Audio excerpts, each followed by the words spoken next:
오늘 우리에게 주시는 하나님의 말씀은 마태복음 11장 6절에서 11절 말씀입니다. 신약성경 마태복음 11장 6절에서 11절 말씀입니다.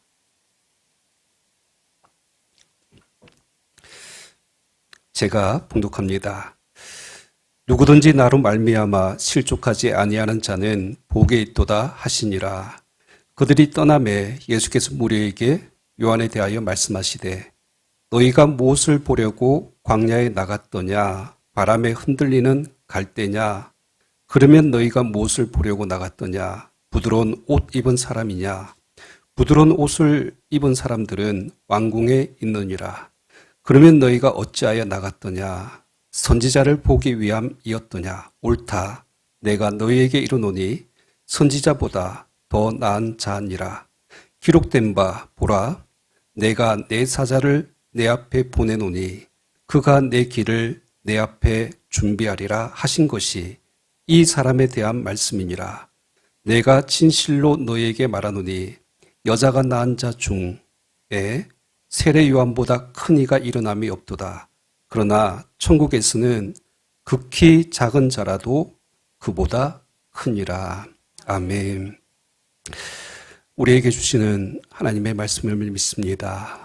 두렵고 떨림으로 늘 주님의 말씀을 받을 때 사람의 생각과 말은 다 감추어 주시고 오직 하나님의 뜻과 또 그 말씀의 진리만이 이 시간 우리 가운데 나타나게 하여 주시옵소서.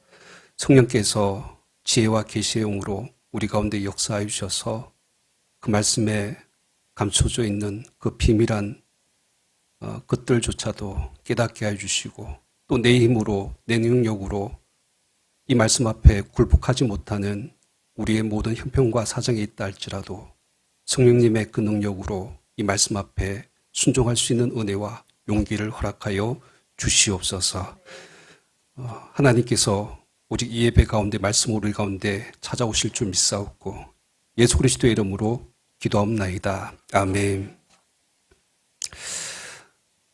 마태복음 11장은 감옥에 갇혀있던 세례 요한과 그리고 예수님께서 주고받았던 질문과 대답을 기록하고 있습니다. 주제가 뭐였죠? 과연 예수님이 오실 메시아가 맞으신가? 세례 요한이 의구심을 가지고 그 질문을 제자들을 통해서 보냈죠. 오실 그이가 당신이 오니까 우리가 다른 일을 기다리오리까? 그러니까 왜 우리가 지난주에 이 세례 요한이 이 질문을 할 수밖에 없었는지에 대해서 살펴보았습니다. 요한이 생각할 때에 그가 기대했던 메시아의 모습과 예수님의 모습이 좀 달랐던 것 같아요. 이제 요한이 생각하기에는 메시아이신 예수님이 오셨으니까 뭔가 자기가 어떤 기대했던 대로 세상이 변할 것이라고 생각했습니다. 근데 아무 일도 일어나지 않죠. 여전히 자신은 지금 그 억울하게 감옥에 갇혀 있습니다. 다른 사람들은 다 구원해주고, 다른 사람들은 다 고쳐주고, 또 다른 사람들은 그들을 위해서 기적까지 베풀어 주시는데, 자신을 이 감옥에서부터 구원해 주지 않는 메시아, 그분이 과연 나에게 오실 그분이 맞으신가? 그러니까 이런 의문을 가졌던 것이죠. 이런 세례 요한의 마음은 그에게뿐만 아니라 그 당시 유대인들에게도 똑같이 있었습니다. 유대인들이 기다렸던 메시아는 어떤 메시아죠? 불의한 저 로마의 정권을 무너뜨리고 지금 저 악한 그 헤롯 왕을 끌어내리고 그리고 이제 그들을 보응하고 심판하시는 메시아 그리고 이스라엘을 구원해 주실 그런 메시아를 기대했지만 사실 그와 같은 일들이 전혀 일어날 조짐조차 보이지 않았던 것이죠. 그래서 낙심을 한 겁니다. 그래서 정말 예수님 당신이 오실 그분이 맞으십니까? 이 질문을 드렸던 것이죠. 사실 세례 요한이 예수님의 메시아 되심을 부정하거나 의심했다고는 볼 수 없습니다. 하지만 지금 그가 처해 있는 그 형편과 상황들이 그를 이와 같은 질문을 던질 수밖에 없게 하였던 것입니다. 자, 그럴 때 예수님께서 세례 요한에게 어떤 말씀을 주셨습니까? 오늘 우리가 읽었던 6절 말씀에 그 내용이 나와 있죠. 누구든지 나로 말미암아 실족하지 아니하는 자는 복이 있도다. 실족하지 마라. 그러니까 이 말이 참 여러 가지 의미, 깊이 있는 그 의미가 있다라고 말씀을 드렸습니다. 세례 요한이 비록 1년여 동안 감옥에 갇혀 있었고 이제 곧 목배임을 당하여서 형장의 이슬로 사라진다 할지라도 지금은 마음이 흔들리고 또 실족, 그러니까 넘어지고 그런 마음의 낙심이 찾아오더라도 끝까지 주님을 믿고 의지하고 죽음을 넘어서까지 그 예수님의 그 길, 이 사명의 길을 그에게 걸어가라. 그러니까 이것을 말씀하시는 것이 지난주 본문의 말씀이었습니다.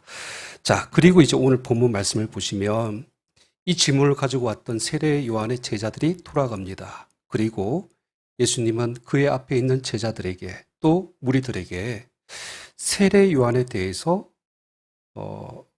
말씀을 이어갑니다. 특별히 이제 오늘 말씀을 보면 세례 요한이라는 인물에 대해서 우리가 조금 더 우리가 좀 살펴보아야 될 부분들이 있어요. 여러분, 예수님은 세례 요한에 대해서 지금 두 가지를 말씀합니다. 먼저 여러분 7절에서 9절 말씀을 보시면 예수님은 세례 요한을 선지자다라고 이야기를 합니다. 7절부터 보세요. 그들이 떠나매 예수께서 무리에게 요한에 대하여 말씀하시되 너희가 무엇을 보려고 광야에 나갔더냐? 이 광야라는 말은 세례 요한을 염두에 두고 하는 말이죠. 그러니까 세례 요한은 어떤 사람입니까? 광야에서 외치는 자의 소리죠. 그러니까 주의 길을 예배하는 자로서 그 사역을 감당했던 이 세례 요한을 염두에 두고 지금 이 말을 하는 겁니다. 그러면서 이제 예수님께서 또 질문합니다. 그러니까 무엇을 보러 나갔더냐라고 하시면서 바람에 흔들리는 갈대를 보러 간 것도 아니고 또 8절에 보니까 부드러운 옷 입은 사람, 이 사람들은 누굴까요? 그렇죠. 왕궁에서 화려한 옷을 입고 있는 그런 어떤 귀족이나 왕들, 신분이 높은 사람들, 그러니까 이런 사람들을 보러 간 것도 아니지 않느냐. 그러니까 그러면 너희가 무엇을 보러고 광야에 나갔느냐. 그러면서 말씀하시죠. 선지자를 보러 간 것이 아니냐. 옳다. 바로 그 세례 요한이 선지자다라고 그렇게 말씀합니다. 그런데 이제 9절 말씀을 보시면 보세요. 그러면 너희가 어찌하여 나갔더냐? 선지자를 보기 위함이었더냐? 옳다. 자, 그러면서 예수님께서 세례 요한을 어떻게 말씀하시죠? 내가 너희에게 이르노니 선지자보다 더 나은 자니라. 자, 선지자인데 어떤 선지자예요? 모든 선지자보다 더 나은 그런 선지자. 그러니까 이 세례 요한에 대해서 칭찬하시는 말씀인데 최상의 비교급을 쓰시는 거예요. 더 나은. 이보다 더 나은 선지자는 없었다. 이렇게 지금 극찬을 하고 있습니다. 또 두 번째로 여러분 11절 말씀을 보세요. 예수님은 세례 요한에 대해서 이렇게까지 말씀합니다. 내가 진실로 너에게 말하노니 여자가 낳은 자 중에 세례 요한보다 큰 이가 일어남이 없도다. 자, 선지자 중에서도 가장 큰 자이고 여자가 낳은 자 중에서도 가장 큰 이. 여러분, 이 땅에서 여자로부터 태어나지 않는 사람이 있습니까? 없습니까? 없죠. 그러니까 모든 사람들 중에 가장 큰 자가, 큰 사람이 바로 세례 요한이다라고까지 말씀을 하십니다. 근데 여러분 이제 오늘 11절 말씀이 잘 보시면 거기에 끝나지 않아요. 그 다음에 예수님은 한 가지 말씀을 덧붙입니다. 뭐라고 말씀하시죠? 그러나 천국에서는 극히 작은 자라도 그보다 크니라. 그러니까 천국에서는 요한보다 더 큰 자들이 많다. 그에 비하면 요한은 가장 작은 자이다. 이렇게 지금 들려지는 말씀처럼 보입니다. 말씀이 어려워요. 사실은 오늘 성경이 신약 성경에서 가장 난제가 되는 말씀들이 다 모여져 있는 곳이 이 11장의 이 말씀 부분입니다. 읽어도 이해할 것 같으면서도 잘 이해하지 못하는 부분들이 오늘 말씀의 내용입니다. 근데 오늘 성경 말씀 잘 보시면 세례 요한을 가리켜서 두 가지 표현을 쓰시는 거죠. 큰 자이다. 또 때로는 작은 자이다. 이렇게 지금 설명을 해주고 있습니다. 근데 앞에서는 큰 자, 가장 큰 자다라고 그렇게 말씀하시고 나서 뒤에 가서는 천국에서는 가장 작은 자다라고 말씀하고 있습니다. 우리 생각에는 크면 크고 작으면 작고 그러니까 둘 중에 하나여야 되는데 어떨 때는 크고 어떨 때는 작다. 그러니까 도대체 이 말이 뭐냐? 그러니까 헷갈리는 말씀입니다. 그래서 이제 어떤 주석에 보면 이 말씀에 대해서 이렇게 해석하는 분들이 있어요. 그러니까 세례 요한에 대해서 예수님께서 너무 극찬을 하면 세례 요한이 어떻게 될까요? 우쭐해지겠죠. 그러니까 마음이 교만해지니까 그걸 좀 다운시키려고 여기 그러나 천국에서는 이 표현을 쓴 겁니다. 그래서 이제 겸손해라. 천국에서는 너보다 큰 자들이 많다. 그러니까 이렇게 해석하는 분들도 있습니다. 근데 이거는 뭐 어떻게 말씀으로 해석이 안 되는 부분들이 있습니다. 그냥 신학자들의 어떤 의견이나 주장일 뿐이죠. 물론 그렇게도 볼 수도 있습니다. 하지만 이제 여러분께서 오늘 말씀을 보실 때 이 부분에서 예수님께서 무엇을 말씀하시고자 하는가? 과연 강조하고 싶은 것이 뭐냐? 그러니까 천국에 가면 세례 요한이 정말 작은 자인가? 천국에 올라가면 요한은 저 맨 끄트머리에 있는 그런 이야기를 하려고 말씀하시는 걸까요? 그 이야기 아닙니다. 그러니까 여기서 예수님께서 강조하는 진짜 포인트는 세례 요한에 대해서 예수님이 바라보는 시각이에요. 그에 대한 예수님의 지금 마음, 그동안 그가 감당해왔고 헌신해왔던 그가 걸어왔던 모든 인생에 대해서 예수님께서는 이렇게 그를 평가하고 계시다는 거예요. 그러니까 왜 이런 예수님의 말씀을 지금 덧붙이느냐?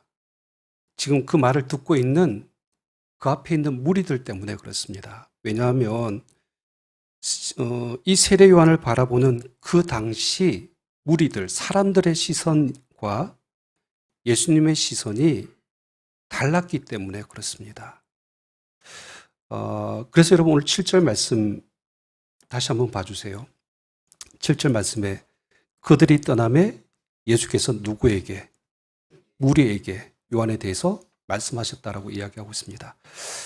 그런데 여러분 이제 보세요. 그 당시 사람들은 세례 요한을 모습을 보면서 어떤 생각을 가졌을까요? 아마 절대로 여자가 낳은 자 중에 가장 큰 자이다라고 생각하지는 않았을 겁니다. 왜 그럴까요? 크다 작다라는 개념이 인식이 틀리기 때문에 그렇습니다. 자, 여러분 앞에 7절 말씀 보았지만 지금 요한이 어디에 살고 있었죠? 궁궐에서 살았습니까? 광야에서 살았습니까? 광야죠. 그러니까 여자가 낳은 자 중에 가장 큰 자가 오히려 궁궐 안에 있는 것이 더 맞잖아요. 그런 식이면. 근데 광야에 있어요. 또 여러분 요한은 광야에서 어떤 옷을 입고 있습니까? 부드러운 옷을 입고 있습니까? 그렇죠? 우리 잘 아는 그 세례 요한의 옷이 약대 트롯, 이제 낙타의 그 가죽으로 만든 가죽 옷을 입고 있습니다. 그러니까 이 부드러운 옷 같은 경우는 지금으로 말하면 비단 옷 같은 것들이겠죠. 그러니까 화려하고 그런 좋은 옷을 입고 살아간 것이 아니라 그냥 짐승의 가죽으로 만든 그런 옷을 입고 있는 겁니다. 또 그 광야에서 뭘 먹고 있었죠? 그렇죠. 세상에서 가장 큰 자라면 뭐 진수성찬 막 이런 걸 먹어야 되는데 메뚜기와 석청, 이 돌에서 나는 그런 꿀을 이제 먹고 있었던 것이죠. 그러니까 겨우 먹은 게 그냥 이렇게 날아다니는 메뚜기들, 이렇게 돌을 파헤쳐서야 이제 얻을 수 있는 이런 것들로 끼니를 해결을 했다는 겁니다. 그러니까 그런 요한이에요. 그러니까 짐승의 가죽 옷을 입고 메뚜기로 끼니를 때우고 아무것도 없는 광야에서 살아갔던 그런 요한. 이런 모습이 과연 세상 사람들의 눈에 여자가 낳은 자 중에 가장 큰 자일 수 있겠는가? 아니라는 겁니다. 한 가지만 더 해볼까요? 여러분 오늘 9절 말씀에 보면 요한이 선지자라고 지금 하는데 지금 그가 어디에 지금 갇혀 있습니까? 감옥이에요. 하나님의 선지자라고 하는 사람이, 가장 위대한 선지자라고 하는 사람이 지금 감옥에 세상 권력을 가지고 있는 헤롯 앞에서 꼼짝없이 붙잡혀가지고 1년 동안 그렇게 지금 고생을 하고 있어요. 여러분 선지자 하면 누가 생각납니까? 구약에 보면 그렇죠. 모세와 같은 선지자는 홍해 바다를 갈랐잖아요. 그리고 엘리야는요. 하늘에서 불기둥을 내리고 불을 내리고 또 비도 내리고 그러니까 이런 그러니까 선지자들 생각해 보면 오늘 말씀해 보니까 더 나은 선지자 이 말이 안 어울려요. 그건 너무나 세례 요한은 무기력하죠.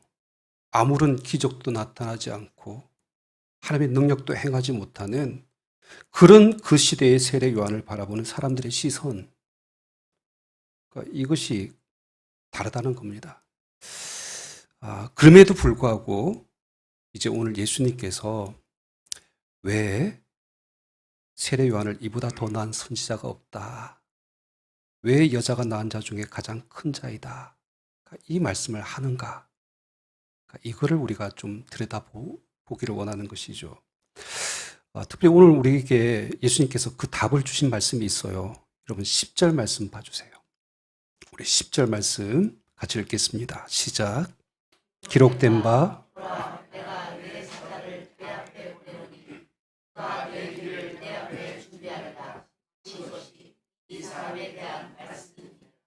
아멘.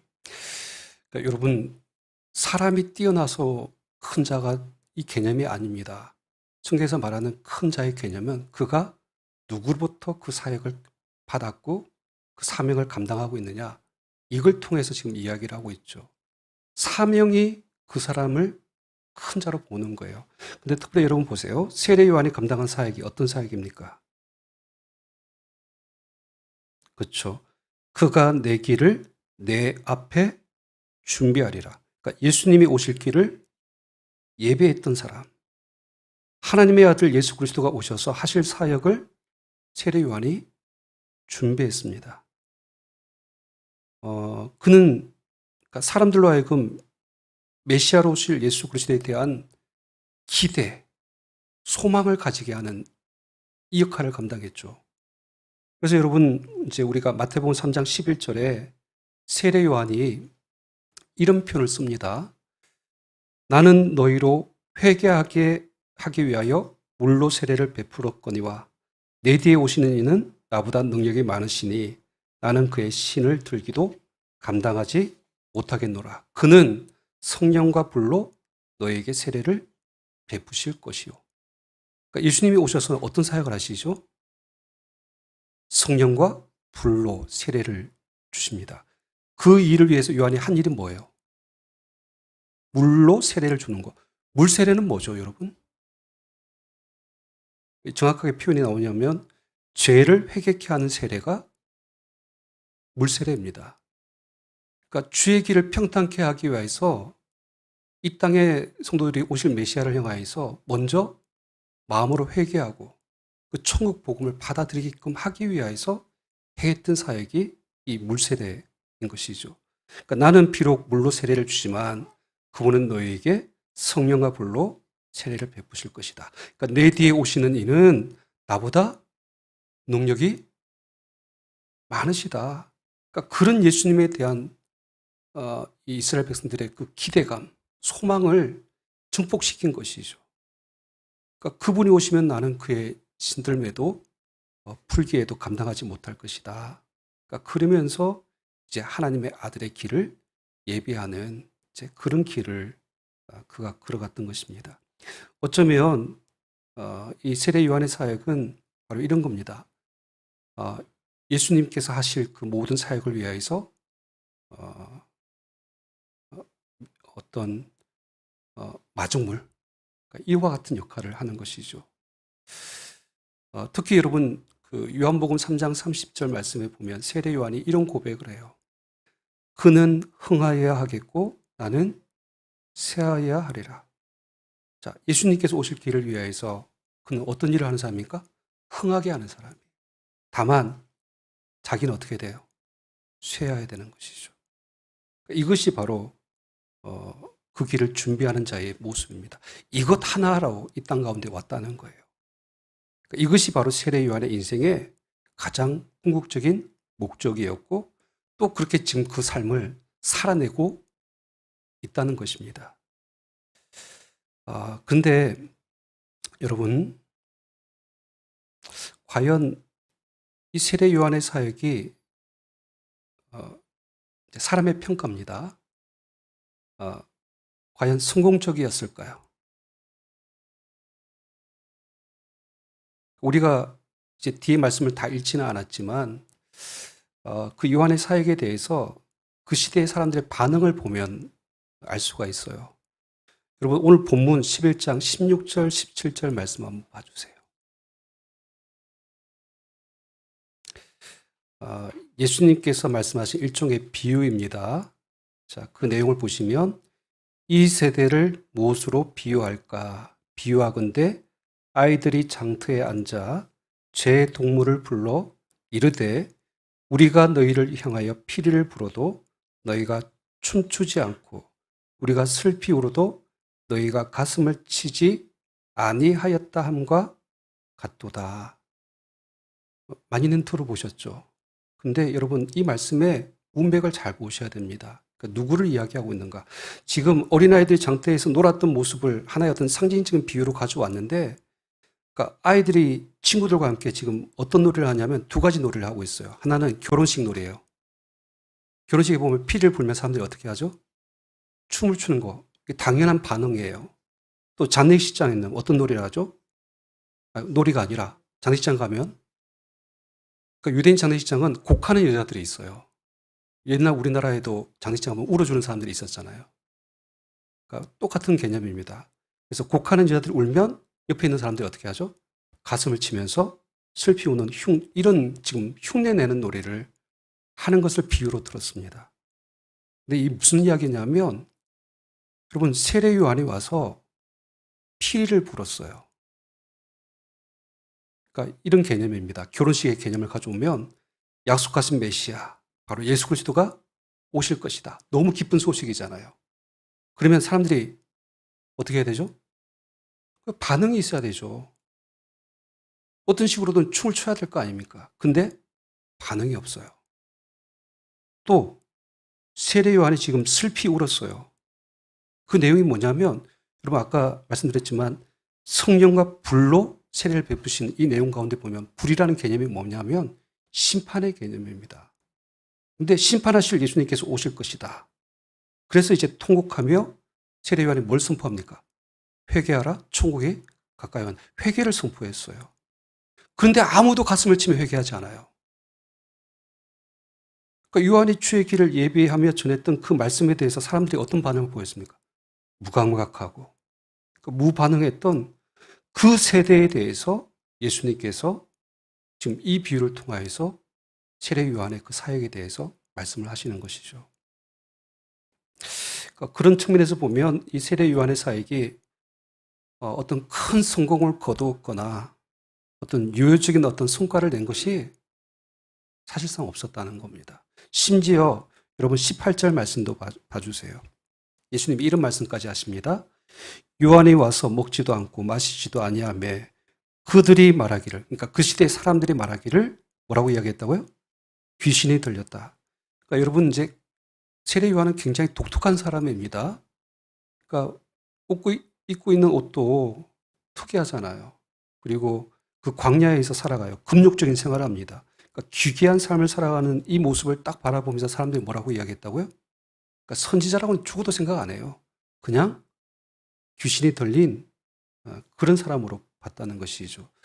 그러니까 이 광야의 개념이 그런 것이 있습니다. 유대인 속에 보면 예수님께서 시험 받으시기 위해서 어디 가서 시험을 받습니까? 광야. 이 광야가 귀신들이 있는 곳, 그 개념으로 생각하는 겁니다. 그래서 그곳에 있는 세례 요한도 귀신이 들렸다. 이런 식으로 비난하면서 그의 말을, 그가 선포했던 그 모든 메시지를 무시했다는 겁니다. 그러니까 그런 그 시대의 그 모습을 지금 비유로 말씀하시는데 결국 세례 요한의 사역이 어떤 사람들에게 영향력도 크게 끼치지 못하고 그렇게 성과도 내지 못한 채 지금 이제 또 감옥에까지 갇히게 되는, 그러니까 이 모습을 지금 비유로 말씀하고 있습니다. 여러분, 광야에서 외치는 자의 소리인데 그 소리에 아무도 반응하는 사람이 없어요.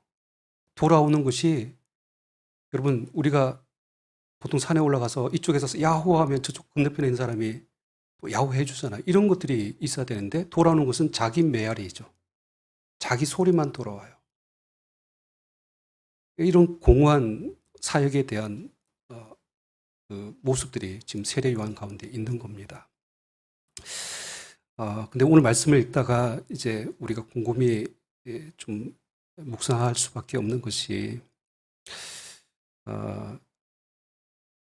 그 2000년 전 예수님께서 말씀하셨던 이 세대를 그 무엇으로 비유할까라고 이제 말씀하셨던 그 세대가 사실은 지금 우리 세대와 똑같아요. 지금도 얼마나 많은 사역자들이 피리를 불고 있는지 몰라요. 우리 군산 땅에 700여 교회가 있잖아요. 그러니까 뭐 이 상가에서도 또 섬에서도 막 피리를 불고 작은 시골 마을에도 교회가 세워져서 피리를 붑니다. 정말 열심히 이 피리를 불죠. 또 그렇게 울어요. 교회는 그러니까 슬피 통곡하면서 우리가 영혼을 위하여서 그렇게 울고 있지 않습니까? 근데 사람들이 가슴을 쳐야 되는데, 회개하고 돌아와야 되는데 반응이 없어요. 그러니까 이 세대가 바로 세례 요한 때와 다르지 않다는 것이죠. 한 목사님 간증 이야기인데, 이분이 이제 개척을 하고 전도를 하기 위해서 자기가 살고 있는 아파트에 그러니까 화분을 나눠줬다고 합니다.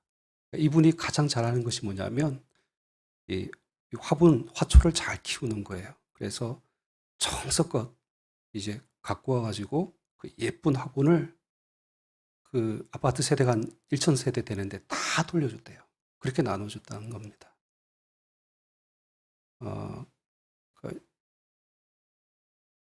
이 예쁜 화분을 이제 건네주면서 아마 그 목사님 마음속에는 이런 것이 있었겠죠.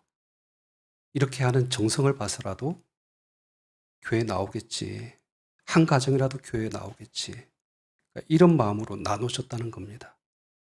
그러니까 그만큼 피리를 불었으면 반응이 있을 줄 알았다는 거예요. 그런데 한 가정도 나오지 않더라는 겁니다. 이제 그 낙심을 가지고 이제 간증하셨던 그 이야기를 들었어요. 또 이분이 정말 개척교회였지만 그렇게 기도를 하시는 목사님이셨는데 날마다 툭하면 성도들이 없으니까 혼자서 교회에서 철야하고 또 금식하고 영혼을 위해서 기도했다고 합니다. 그러니까 하나님 앞에서 매일같이 슬피 울었던 거죠. 그러면 이제 사람들이 이렇게 가슴을 치는 역사가 일어날 줄 알았다는 거예요. 근데 회개하고 돌아오는 영혼들이 시간이 지나도 없었다는 것이죠. 그러면서 이제 이 목사님이 하시는 말씀이 자신의 목회가 이 현장이 계속 지지부진하고 아무런 열매들도 맺지 못하고 그러니까 이런 답답함들 여기서 포기하고 싶은 이제 이런 마음들 오늘 세례 요한이 가지고 있었던 그 예수님에 대한 의구심처럼 아무 일도 일어나지 않는 것 그런 것들 때문에 멈추고 싶은 이제 그런 마음이 있었다는 것이죠. 여러분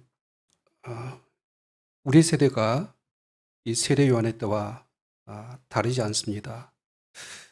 세례 요한의 때부터 지금까지 얼마나 많은 사역자들이 반응이 없는 이 세대로 인하여서 힘들어하고 또 아파하고 있는지 모릅니다. 그래서 여러분 오늘 성경 말씀에 보면 예수님께서 이런 말씀도 하셨어요.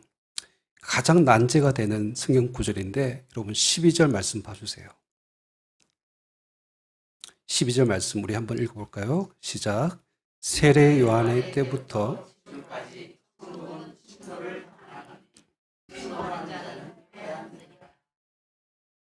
여러분 이 말씀 어떻게 이해하고 계세요?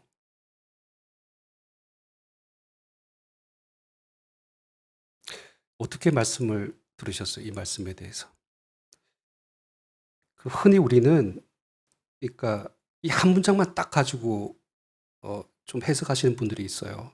마치 천국 하나님의 나라는 그러니까 적극적으로 우리가 빼앗고 간절한 마음으로 사모하는 사람이 그 천국을 뭐 어떤 얻는다, 쟁취한다. 뭐 이런 해석으로 긍정적으로 해석을 합니다. 근데 이 말씀은 문맥상으로 봐야 돼요. 긍정적인 해석을 할 수 없는 부분들이 있어요. 여기 침노한다라는 이 단어가 헬라어로는 비아조라는 단어예요. 근데 이제 비아조, 원래 비아라는 단어에서 나온 단어인데 폭력이라는 단어예요. 그러니까 무력을 사용해서 힘으로 강력하게 밀어붙이는 행위, 이걸 비아조라고 지금 이야기를 합니다. 자, 그 말씀을 가지고 이제 보세요. 여기 천국은 침노를 어떻게 한다고요? 당한다. 그러니까 이 비아조마이라는 이 단어의 뜻이 뭐냐면 하나님 나라는 폭행을 당하고 있다. 이 개념이에요. 그 다음에 뒤에 나오는 침노하는 자는 빼앗느니라. 여기 침노하는 자, 이건 명사형이거든요. 비아스테이라는 단어인데 어떤 사람이냐면 폭력을 행사하는 사람들을 이야기합니다. 그래서 정확하게 이 말을 이제 번역해 보면 세례 요한 때부터 지금까지 수많은 믿음의 사람들이 이 세상으로부터 그에 대한 폭행과 반대와 그리고 박해와 저항에 부딪히고 있다. 이런 의미인 거예요. 그러니까 그렇게 천국 복음을 위해서 수많은 그리스도인들이 애를 쓰고 있지만 여전히 침노를 당해가지고 상처를 입고 또 이렇게 아파하고 있다. 그러니까 이 의미를 지금 나타내고 있는 단어입니다. 그러니까 여러분 세례 요한은 지금 주의 길을 예비하기 위해서 오로지 이 길만을 위해서 지금 달려가고 있는데 지금 아까 어디 있다고 말씀드렸어요? 감옥이에요. 지금 침노를 당하고 있는 겁니다. 세례 요한의 상황을 놓고 이 말씀을 예수님께서 하시는 것이죠. 그러니까 세상의 권력을 가진 자들로부터 선지자가 회개를 촉구하니까 돌아온 반응은 뭐였습니까?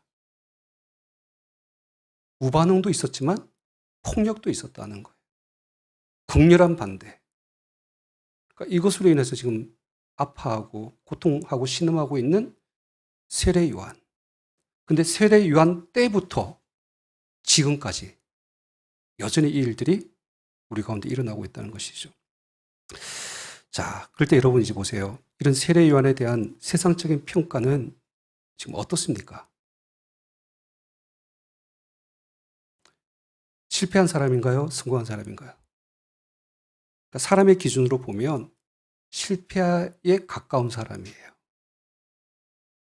그러니까 사람들에게는 그는 지금 선지자도 아니에요.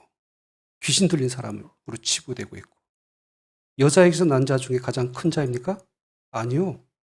그냥 힘없고 침노받아서 그래서 폭행을 당하는 아주 무기력한 그런 한 인간에 지나지 않다는 겁니다.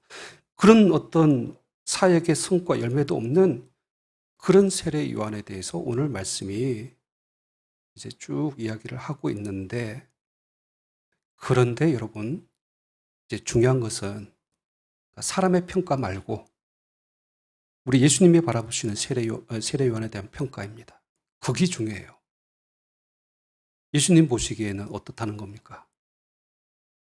그는 모든 선지자보다 더 나은 선지자, 참 선지자이고, 그리고 그는 여자가 낳은 자 중에 세례 요한보다 더 큰 이가 일어남이 없는 바로 그 사람이 세례 요한이다. 예수님께서 그렇게 보시는 거예요.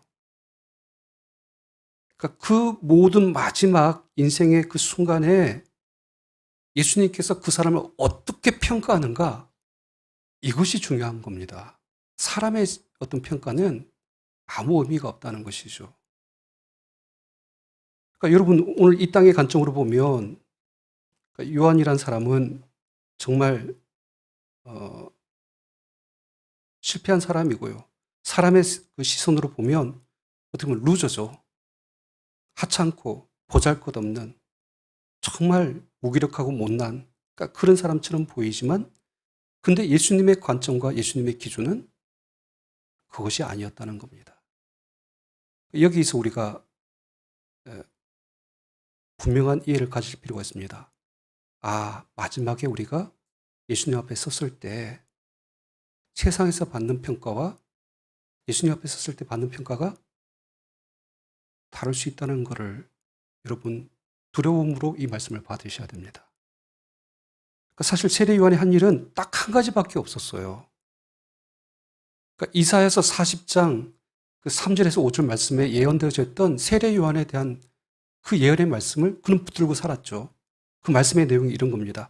외치는 자의 소리여 이르되 너희는 광야에서 여호와의 길을 예비하라. 사막에서 우리 하나님의 대로를 평탄하게 하라. 골짜기마다 도도해지며 산마다 언덕마다 낮아지며 고르지 아니한 곳이 평탄하게 되며 험한 곳이 평지가 될 것이요 여호와의 영광이 나타나고 모든 육체가 그것을 함께 보게 하는 그 역할을, 그 사명을, 이 말씀을 붙들고 순종하며 살았던 것이죠. 그래서 이 말씀 때문에 지금 하나님이 이스라엘이라는 곳이 어디였어요? 광야. 그 광야에 나가 있었던 거예요. 그리고 주의 길을 예배하는 외치는 자의 소리로서 살아가는 그 일만 했던 겁니다. 그러다 보니까 사람들로부터 이상한 귀신 들렸다는 이런 미친 자의 소리라고 취급을 받았다는 것이죠.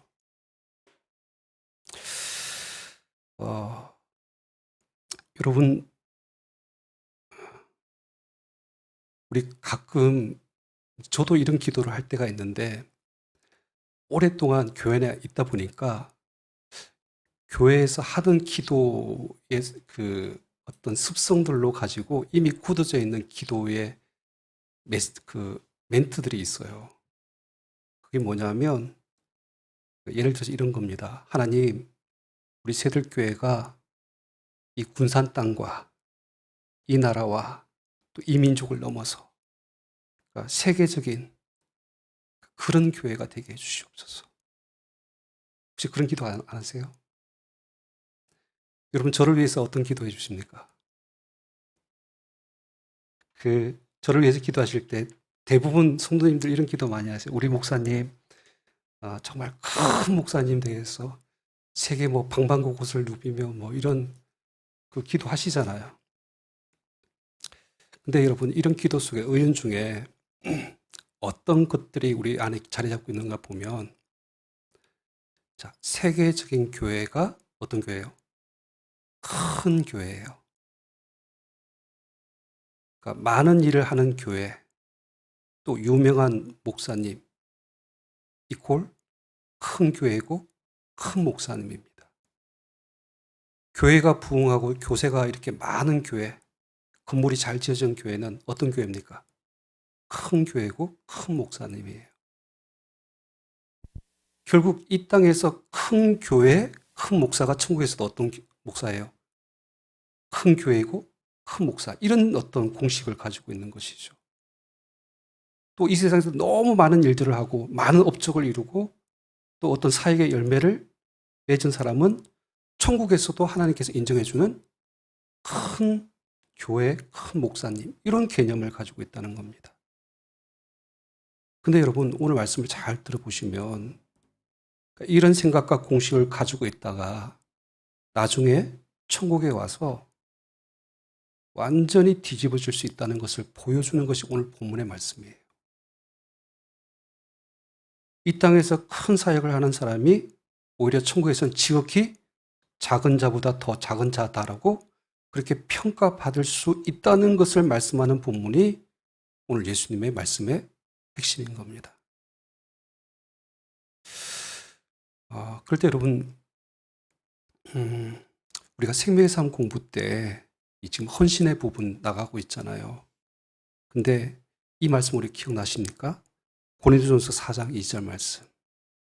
맡은 자에게 구할 것은 충성이니라. 세 번역으로 우리 외웠죠. 그렇죠? 이 충성을 뭐라고 이야기했죠? 신실성입니다. 그냥 무조건 복종하는 그 충성 말고요. 하나님과의 관계 속에서 변함없는 신실함이 하나님께서 보시는 평가의 기준이라는 거예요. 그 충성의 내용이라는 겁니다. 지금 요한이 보여주는 것이 바로 그 내용이에요. 열매는 없어요? 많지 않아요. 실패한 것처럼 보이지만 그는 지금 끝까지 누구의 길을 걸어가고 있습니까? 주의 길, 주의 길을 예비하는 그 길을 신실하게 걸어가고 있습니다. 이제 목배임을 당해서 죽으면 그 일이 끝나요.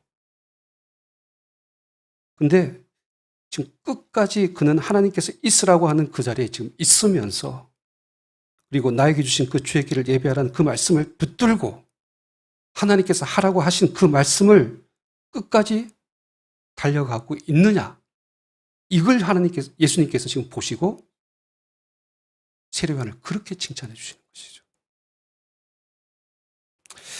이 말씀을 저와 여러분들이 우리 새들교회가 기억해야 됩니다. 절대 우리가 놓치지 말아야 될 거, 정말 아무런 반응이 없는 이 세대 가운데서도 우리 새들교회는, 우리 성도님들은 저와 여러분들을 하나님께서 있으라고 한 곳에 있어야 되는 거예요. 그리고 하나님께서 외치라고 하는 그 소리를 외치면서 말씀으로 우리에게 하라고 하신 그 일을 끝까지 감당하면 우리는 예수님 보시기에 큰 자가 될 줄 믿습니다. 그러니까 우리의 절대평가는 하나님 나라, 마지막 예수님 앞에서 우리가 받게 될 줄 믿습니다. 그러니까 사람의 시선 빼앗기지 마시고